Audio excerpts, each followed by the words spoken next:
Hey, hey, hey, you know what day it is.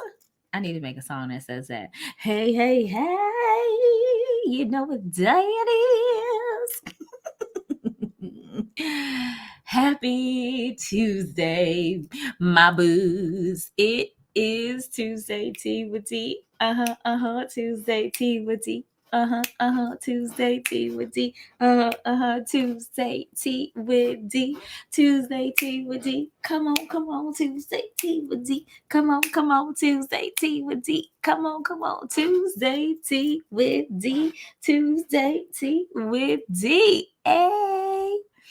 How are you? I missed you. Did you miss me last week or did you not? I know I sent you a video via email, right? If you are on my email list, you know that I sent you an oldie but goodie. I was in recuperation, child, from iSpeaklife Live 2022. And so if you were there, you already know what I was recuperating from. But if you were not, honey, listen, get your coins ready because I'm going to be doing pre-sale tickets opening December 23rd through December 30th, last week of the year to be able to get in before the 2023 price kicks in. So if you missed it this year for whatever reason, I know lots of you had other things happening during that time. I'm giving you a year in advance, child, to get yourself together and so that you can join me. Because, honey, can I just tell you, it was amazing, right? I'm not even going to tell you all the things because we would be here all day, but I will just tell you that it was amazing, that God showed up, that people were healed, there was deliverance, there's restoration, God broke some things off of some people. So people just got some clarity about how to move in this new season and this new space that they are called to, right? And so some people were affirmed, like just all the things, y'all, like literally all the things. And so at any rate, this Tuesday Tea is brought to you by the iSpeaklife Incubator, my 6-month community coaching program. I'm just going to say go to TrueheartSpeaks.com/incubator to get more details. I will talk more about the incubator at the end of the video, but we kick off in February of 2023. Enrollment closes this Friday, December 16th. So depending upon when you are seeing this, you may have missed it. There are 5 spaces of 10 left. So yes, 5 spaces have already been taken, but there are 5 spaces left for you. Will you be one of them? So TrueheartSpeaks.com/incubator to get more details about my 6-month community coaching program. So let's talk about today's conversation. And before we do that, we are definitely talking about today's tea, which is good because I am back with tea. The last couple of weeks I was drinking lemon water. And today I am drinking Tazo. I actually brought the box because I have been working and stuff. So it's right here. Tazo Elderberry Blackberry. I introduced this to my tribe a couple years ago at iSpeaklife Live, and they loved it. And so I actually brought some back this year at iSpeaklife Live. We did a Tuesday Tea with D, but it's called Tea Time with D in the evening. And one of the teas that I introduced them to, those who were new, was the Elderberry Blackberry. And there were a couple others that I introduced as well. But let's take a breath because I feel like I'm talking like 100 miles an hour. But I'm really excited to be back because it's been a minute. It's only been a week, but still, I missed you. So let's talk about this conversation. Are you a safe space? One of the things that came up a lot during iSpeaklife Live was that people felt that it was a safe space for them. It felt like it was safe space for them to explore, safe space for them to reveal, safe space for them to unwind, safe space. I mean, there are things that were shared they had not shared with anybody, like ever. And as a coach, I've gotten that multiple times.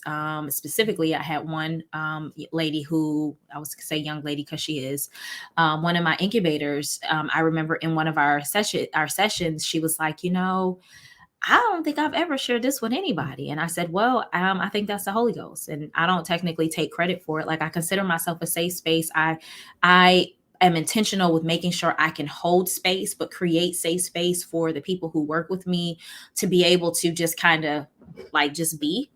That is something that I work toward and I'm very intentional about.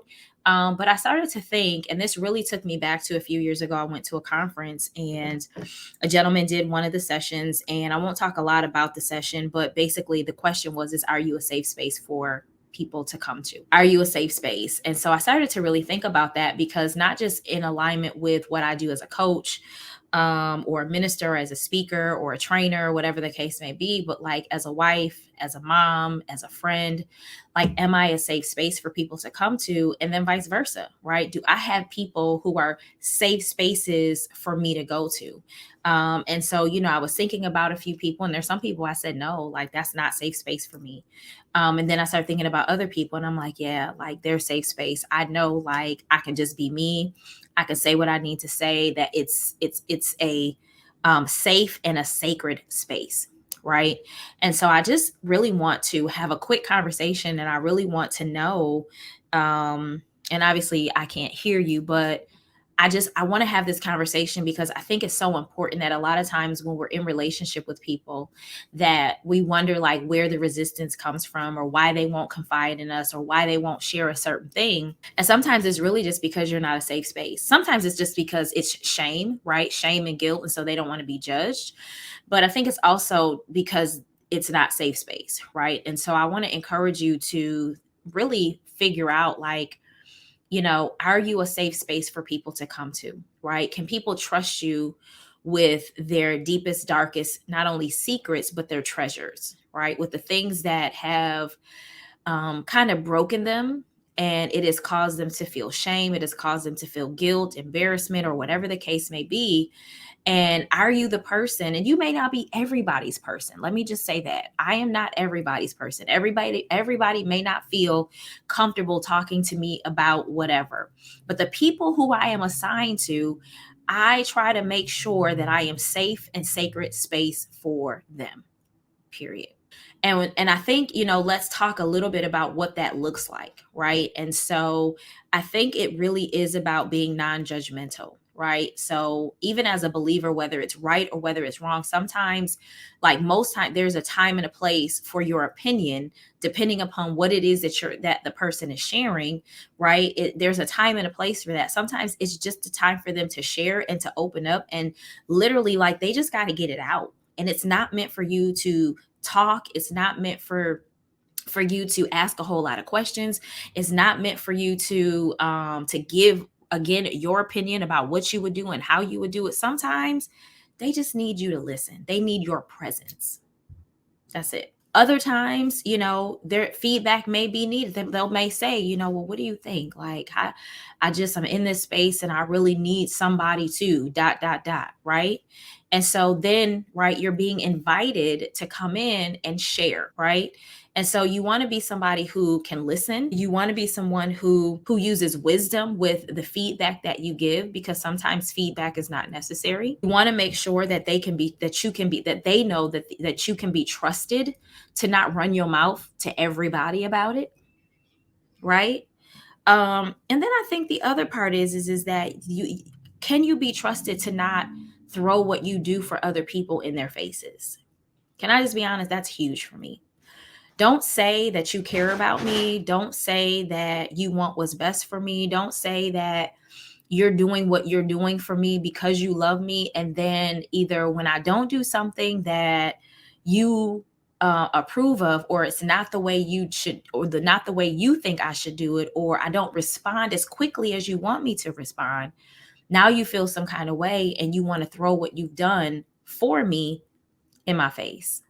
That's an automatic, you are not safe space for me. I don't want to talk to you. And so I want to share that with you because I want you to get clear on what are the triggers, what are the signs, what are the different things that cause you to clam up, right? And shut down to some extent. For people who technically should be safe spaces. Like if you're married, your husband or your wife should be a safe space for you. You should be safe space for them. If you are a parent, you should be a safe space for your children. And if you are not, then, right, you may need to think about like how you respond to certain things. Like, do you automatically jump down their throat? Or, like there's certain responses that you give that tell them like, it's some stuff I'm not going to talk to you about. Are you a safe space for the people who you are called to? Right? The people who you are called to sow into and pour into, right? Whether it's family, friends, clients, employees, whatever the case may be, are you a safe space? If you consider even pastors, are you a safe space for the people who you are shepherding? Do people feel safe enough with you to be able to share things knowing that you have their best interest at heart? Or are you running your mouth? Are you judging? Are you just automatically just, and people can feel the vibe, right? And so this is not about any specific role. It really is about being present. It is about holding space. It is about making people feel seen. It is about making people feel heard. It is about making people feel loved. It is about making people feel valued. And it's about making people feel worthy. Because as kingdom kids, right, as believers, we are a reflection of our Heavenly Father. And so if we are a reflection of our Heavenly Father, then those are all of the things that we should be doing, because He makes us feel seen. He makes us feel valued. He makes us feel loved. He makes us feel worthy, right? And so we should be modeling that. And so this is important to me because, for one, I just came out of a space where I feel like I created a safe space, and I really didn't do it on my own. I just asked God to create what these women needed to get what they needed, right? But it's important to me to create safe. I've been doing this for a very long time. Even when I was running my nonprofit, in order to get the results that we were able to get with the young ladies that we worked with, creating safe space was extremely important.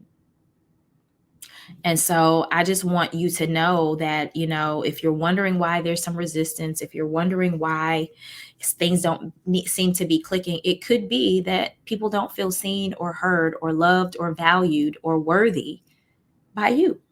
And that's not a bad thing. It just means that I would ask you to pray and ask God to show you how to hold space and create safe space for the people who are important to you and the people who you are called to. And He'll do it.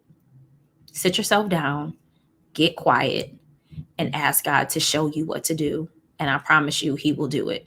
Even some of the things that you have heard me talk about in this week's tea, start doing it. Stop talking so much. Stop leading with what you want to say, and be intentional about asking God to be present in those spaces where people just need literally to be seen, to be heard, to be valued, to be affirmed, right? To be counted worthy, especially when maybe they have not been their entire lives. So that was today's tea. It might have been a little heavy. I felt that, but I feel like it needs to be said, because I think a lot of times we don't know the damage that we do, even me included. Like, I have to reevaluate to make sure that I'm present, right? And not just with you as my tribe, but with my son, with my family. And granted, yes, there are boundaries, right, that we uphold, but I think sometimes we even get to a place where it's like, let me just kind of pay attention and make sure that I'm not the reason why people don't feel safe, right? It may have nothing to do with you, but you also want to make sure that if it does, that you work through what that looks like, so that that relationship is maintained, it's cultivated, it's covered, right? And that it's a safe space. So with that being said, I want to tell you just a little bit about the incubator. This is it is another safe space that I've created in community for women really to explore what it looks like to show up for themselves, and to really move and operate in a way that feels good to them. And I feel that way because a lot of times I'm watching a lot of my tribe members still struggle with affirmation, struggle with doing things the way society has set for them to do it, struggle with, creating, establishing, and implementing and following through with healthy boundaries, quiet time with God, making sure that they're aware of what their time looks like. And what I can say is on the other side of this, they come out more confident, they come out with more clarity, they come out affirmed, they come out feeling loved and seen and heard and valued and worthy. But more importantly, they come out, different. Everybody comes in with a different intent, and whatever their intent is, God meets them exactly where they are. And sometimes He shifts things around, but they get exactly what they need. And so I want to invite you to explore what it would be like to join me for 6 months in my iSpeaklife incubator. And, really just thinking about what, more clarity and less procrastinating would look like, what consistent implementation would look like, what massive mindset shifts would look like for you. Even just dealing with fear and shame. Like, can I just tell you that, like, there were some things that had been spoken over the women at iSpeaklife Live that we literally had to cancel. And so there are some things that we will have to deal with that will take more than 3 days. And that's why we have the incubator, right? So that you can literally master the intention of moving in a way that feels good and authentic to you, but also where you have permission. And you don't need my permission, but just to be able to have somebody to affirm that, yes, that's it, do it, go with it. And then to be able to have space to come back, to tweak and say, okay, well, I did this, but it didn't really work the way I thought. Okay, well, what do we need to do? How do we need to shift it up, right? Shift things around in order for it to work for you, right? And so, this is that deeper dive that you get to take with me, specifically if working privately with me one-on-one, you're not ready for that yet.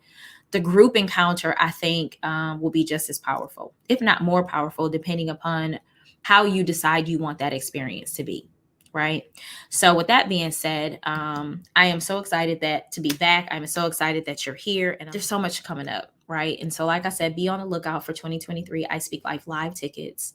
They're going to go on sale literally next Friday, December 23rd, and you'll have a week to purchase your tickets. And then you have until this Friday, December 16th, 2022, depending upon when you're watching this video, to join the incubator. And if you have questions, feel free to inbox me or email me. But I'm looking forward to you being one of the 5 that's left of the spots in this year's the 2023 iSpeaklife Incubator Cohort 2. And I only do this once a year. So if you know that this is something that you definitely want to do when you're able to do it, I will say enroll today. All right. So thank you for joining me this week for Tuesday Tea with D. Tuesday Tea with D. Tuesday Tea with D. Tuesday Tea with D.